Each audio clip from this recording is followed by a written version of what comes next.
산업용 로봇의 재해 형태와 또한 거기에 대한 안전 대책에 대해서 설명하는 문제가 출제가 됐죠. 여기서도 이제 우리가 한번 개요를 살펴보죠. 자, 우리가 산업용 로봇 이 부분은 최근에 상당히 많이 증가하고 있다. 뭐 이렇게 보시면 될 것 같아요. 그래서 어떤 인간이 하는 그런 일들을 이것을 우리가 로봇을 통해서 작업을 함으로써 안전사고로 예방할 수 있고 또한 어떤 품질의 향상과 생산성을 향상을 할 수 있다. 뭐 이렇게 볼 수가 있겠죠. 그래서 이제 노조가 뭐 어떤 노동 운영이 발생하고 노사가 어떤 여러 가지 붕괴가 일어나고 이러면 산업 분야 여러 가지 문제가 발생하죠. 이제 그런 어떤 여러 가지 근심 걱정이 없어진다. 뭐 이렇게 볼 수가 있겠고 또한 이제 우리가 산업용 로봇의 종류는 세 가지로 이렇게 분류를 할 수가 있다. 그래서 거기에 나와 있는 것처럼 우리가 구동용 원동기를 사용하는 그래서 원동기를 사용하는 그런 로봇이 있고 또 하나는 어떤 것이 있습니까?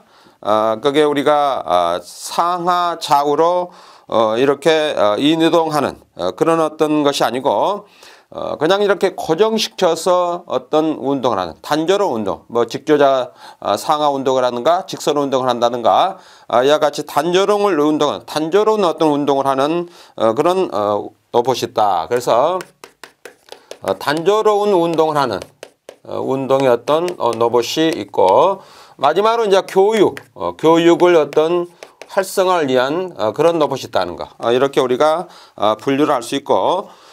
이런 로봇의 어떤 여러 가지 재 형태는 결국은 인간이 어떤 제작한 그런 어떤 여러 가지 구조와 기구 장치와 또한 거기에 컴퓨터에 입력한 그런 데이터에 의해서 로봇이 움직이겠죠. 그로 인해서 여러 가지 또한 어떤 현장의 노이즈라든가 또한 어떤 맥동 전압이 이런 것이 갑자기 발생해서 서지 전압이 되겠죠. 그런 것이 발생해서 결국은 오동작을 일으키고 그로 인해서 그 안전구역에서 작업하고 있는 작업자의 어떤 여러 가지 그런 어떤 상해를 입히거나 혹은 장치에 어떤 손상을 줄 수 있는 그런 어떤 여러 가지 재해가 발생할 수 있다. 그런 부분에 대해서 언급을 해 주시기 바라고 산업용 로봇의 재해 형태와 안전 대책의 설명하면 다음과 같다 쓰시고 첫 번째 재해 형태는 어떤 것이 있는가? 재해 형태.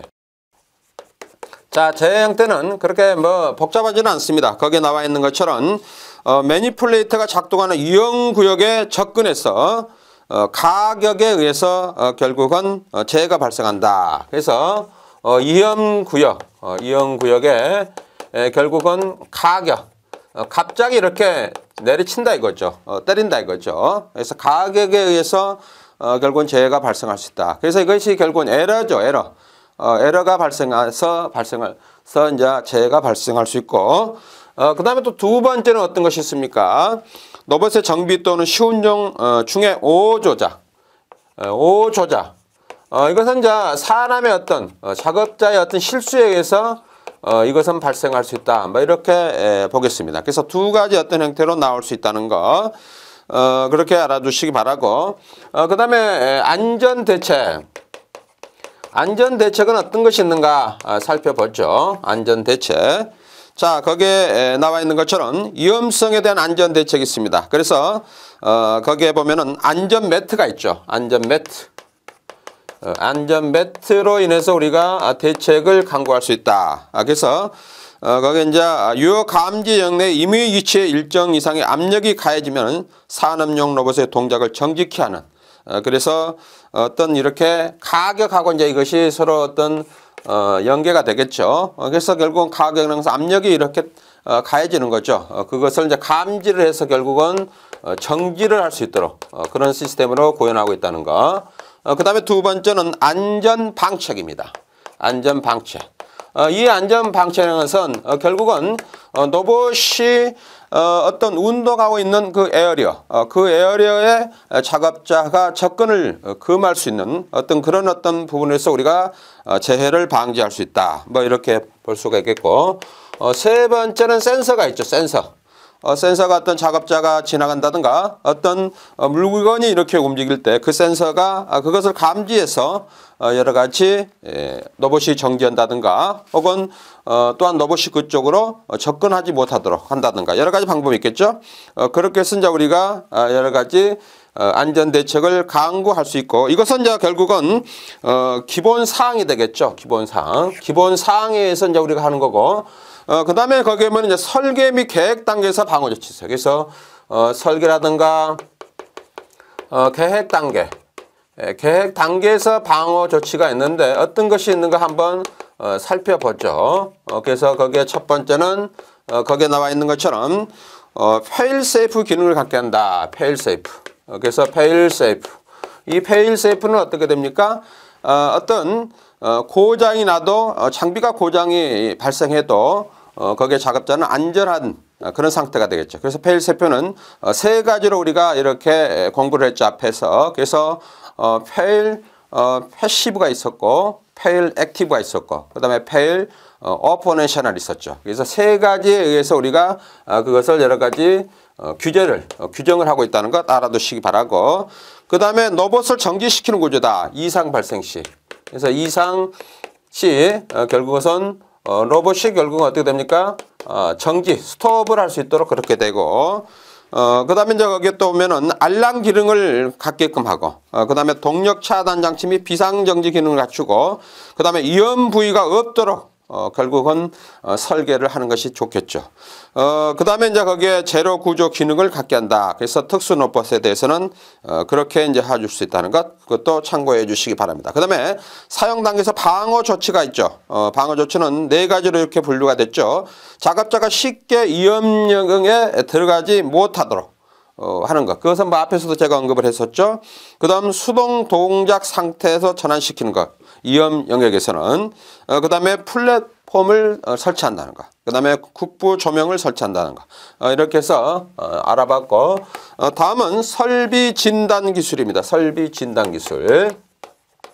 자, 설비 진단 기술. 이것도 이제 우리가 예를 들어 시험에도 출제가 되고 있지만은 또 여러분들이 현장에서 여러 가지 설비를 이렇게 보수 유지할 때도 상당히 유용하게 우리가 사용할 수가 있다. 뭐 이렇게 보면 되겠죠. 그래서 이제 설비 진단. 자, 우리가 설비를 진단한다는 거. 진단하는 것은 우리가 어떻게 됩니까? 계속 설비를 이렇게 보수 유지하고 또한 그 설비를 진단함으로써 어떻게 됩니까? 결국은 기기가 고장이 나지 않으니까 생산성이 어떤 유지가 될 수가 있겠죠. 생산성이 유지가 되고 또한 설비가 계속 유지가 되니까 결국은 어떤 보수 유지하는데도 상당히 유리하다. 이 말은 어떤 얘기입니까? 갑자기 기계가 아주 치명적인 어떤 손상을 가지고 고장이 나면은 거기에는 상당히 그것을 수리하는데 시간이 많이 걸리겠죠. 그런 부분에 대해서 여기서는 언급을 하고 있겠고 그 다음에 우리가 설비 진단 방법은 어떻겠습니까? TBM 있었고 그 다음에 CBM 있었고 이것은 뭐 앞에서도 문제에서 출제가 됐었죠. 그래서 우리가 어떤 이 TBM은 타임 베이스드 메인테넌스 즉 정기 점검에 의해서 우리가 여러 가지 보존을 하는 보수 유지를 하는 그런 방법이 되겠고 그 다음에 이제 CBM은 그 상태에 따라서 어떤 진동 센서라든가 이것이 어떤 정기적인 검사 외에 우리가 수시로 그것을 점검을 해서 그 부분에 어떤 문제가 생기면은 그것을 우리가 수리하는 그런 방법이 됐겠죠. 그래서 이제 이 진단이라는 것은 이제 그런 맥락에서 우리가 여러 가지 생각을 할 수 있다. 그렇게 설명해 주시기 바라고 본론에서는 결국은 설비 진단 기술에 대해서 하나하나 살펴보면 되겠죠. 그래서 첫 번째로 거기 나오는 것이 다음과 같다 쓰시고 어떤 것이 있습니까? 만성 로스와 돌발 로스가 있어요. 그래서 만성 로스가 있고 그 다음에 돌발 로스가 있다. 돌발 로스. 자, 이것은 거기에 나와 있는 것처럼 만성은 항상 어떻게 됩니까? 고질적으로 계속 발생되고 있는 그런 어떤 고장이 되겠죠. 그것이 바로 손실이 되겠고, 또한 돌발 것은 아닌가? 돌발 로스는 뭡니까? 갑자기 우리가 기계가 작동하고 있는데 예기치 못한 어떤 상태에서 발생하는 고장, 그것이 바로 이제 돌발 고장이라고 이렇게 의미를 부여하면 될 것 같고, 거기에 만성 로스와 돌발 로스의 비교가 이렇게 나와 있습니다. 그래서 발생 형태를 보면 방금 제가 말씀하는 그런 내용이었고, 식별 형태는 극한치의 정량 후 인식하고, 그 다음에 돌발 로스는 현상 규명과 비교해서 우리가 이렇게 알 수가 있다. 그래서 그것을 알아주시기 바라고, 그 다음에 이제 우리가 설비의 노스, 6대 노스가 있어요. 설비 6대 노스. 여기에는 6대 노스가 있는데 어떤 노스가 있는가 한번 살펴보죠. 거기에. 그것은 또한 여러분이 잘 아시는 게 좋겠죠. 고장 및 정지 노스가 있어요. 고장. 그래서 고장이나 정지 노스. 말 그대로 고장이 발생해서 멈춰 있을 때를 우리가 손실이 발생할 수 있겠고, 준비 작업 및 조절 로스가 있죠. 준비. 그래서 준비 작업 및 조절 로스가 있고, 이것은 뭡니까? 우리가 어떤 것을 생산하는데 그것을 우리가 여러 가지 또한 우리가 어떤 생산품에 따라서 여러 가지 조절할 부분이 있겠죠. 그것을 조절하는데 거기에 타임이 걸리겠죠. 시간이 걸리겠죠. 거기에 대한 로스. 그 다음에 공전 일시 정지 로스. 그래서 공전이나 일시 정지 로스가 있다. 이것은 우리가 처음에 초기에 워밍업을 한다든가, 또한 여러 가지 촌동 장치를 이용해서 여러 가지 체크를 해야 되겠죠. 생산품에 이상이 없는가 있는가. 그런 어떤 로스가 되겠죠. 그건 뭐 당연히 해야 되겠죠. 우리 확인하는 거니까. 그 다음에 속도 저하 로스, 속도 저하 로스가 있고, 그 다음에 불량 수리 로스가 있고, 불량 수리 로스. 그래서 불량 수리 로스 이런 것은 상당히 크죠. 데미지가. 그런 것이 발생하지 않도록 해야 되고, 그 다음에 초기 또는 초기 소음 로스가 있죠. 소음 로스가 있다. 이렇게 해서 우리가 6가지가 있다는 거 잘 알아두시기 바랍니다. 그래서 거기에 관련된 부분은 잘 이렇게 설명이 되어 있습니다.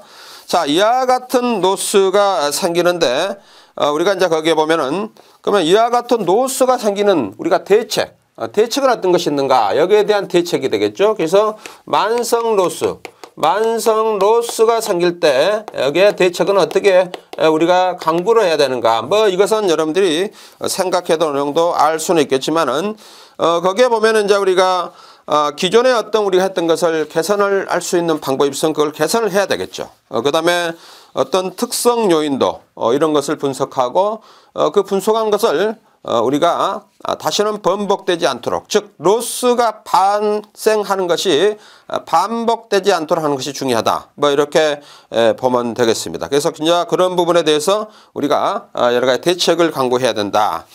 그 다음에 이제 거기에 또한 우리가 설비 진단 열화가 있어요. 열화가. 두 번째 이제 열화가 있죠. 뭐 열화는 우리가 여러 가지 상태에서 알 수가 있는데, 내외적인 변화에서 시간의 경과와 더불어 돌발 고장이나 만성 로스의 원인이 된다. 그래서 이것이 결국은 만성과 또한 돌발 로스의 여러 가지 원인이 되고 있다는 거. 그래서 거기에 이제 열화는 두 가지가 있다. 자연 열화와 강제 열화가 있다는 거. 그것도 잘 알아두시기 바라고. 그 다음에 세 번째는 복원이 있죠. 복원. 자, 복원은 뭡니까? 이전의 바른 상태도 되돌리는 과정으로 설비 기능을 유지하기 위한 조치다. 그래서 뭐 이것은 이제 우리가 기계가 어떤 정상적인 상태가 아닌 것을 우리가 여러 가지 수리를 해서 정상적인 상태로 오도록 하는 것이, 그것이 바로 이제 복원이 되겠죠. 그런 부분들. 그래서 거기도 이렇게 이전의 바른 상태로 되돌리는 일이다. 그래서 여러분들이 그것도 알아두시기 바라고. 그래서 열화의 복원상 문제점이 거기 있는데 뭐 그것도 참고해 주시기 바랍니다. 그래서 열화 방지를 위한 청소 효과에서도 나와 있죠. 그래서 결국은 우리가 설비를 우리가 수명을 연장하고 또한 그거는 어떤 생산성이라든가 품질을 일정하게 만들기 위한 어떤 조건을 우리가 가지려면은 꾸준한 그런 정비, 보존을 유지함으로써 그런 결과를 우리가 도출할 수 있다. 인간도 마찬가지입니다. 우리가 어떤 건강검진을 꾸준하게 하고 몸에 조금이라도 이상이 있으면은 그것을 병원에 가서 확인하고 뭐 이렇게 해야 되는데 어떤 분들은 이제 그런 것을 제대로 하지 않고 문제가 발생한 것도 상당히 많습니다. 그래서 참고해 주시기 바라고. 그 다음에 여기서 이제 본격적으로 앞에 있는 것은 제가 참고사항으로 얘기해 드렸고, 여기서는 어떤 겁니까? 바람직한 모습의 어떤 설비 진단은 어떤 것이 있는가? 그래서 여기서는 이제 한번 살펴보죠. 그래서 설비 진단의 방법은 어떻게 하는가? 설비 진단에. 자, 거기에 이렇게 도표로 나와 있습니다. 도표로 나와 있는데, 설비, 그 다음에 유니트, 조립 부분, 부품으로 이렇게 나눠져 있습니다. 그래서 4개로 이렇게 나눠져 있죠. 설비, 그 다음에 유니트, 그 다음에 세 번째 조립 부분, 그 다음에 네 번째는 부품으로 이렇게 나눠져 있습니다. 그래서 여기에 각각에 대해서 한번 살펴보죠. 설비는 사용 조건적 시간, 가공 조건, 조업 조건, 사용에 맞는 사용 조건인지 전부 다 확인을 해야 된다. 그 다음에 여기에 설치 정밀도적 시각에서 진동이나 그 레벨이 어느 위치인가 이런 것을 이제 검토해서 우리가 조치를 해줘야 되고, 유닛들은 상당히 많죠. 그래서 사용 조건적 시간과 기능적인 시각, 그 다음에 환경적인 시각, 이 세 개로 이렇게 사용, 그 다음에 기능, 환경적인 시각에서 우리가 전부 다 검토해서 여러 가지 진단을 해야 된다는 것. 그 다음 조립 부분에서 사용 조건적 시각과 수치 정밀도의 시각, 그 다음에 재질 강도적 시각, 여기서도 세 개로 이렇게 나눠져 있죠. 여기서 사용 조건, 그 다음에 수치 정밀도, 그 다음에 재질, 이렇게 나눠져서 우리가 여러 가지 설비 인정을 하고, 부품은 이제 우리가 생산하면서 거기에 나오는 여러 가지 노트 검사를 해서 그것이 문제점이 있는가 없는가 이것을 우리가 판단해서 진행하면 되겠죠.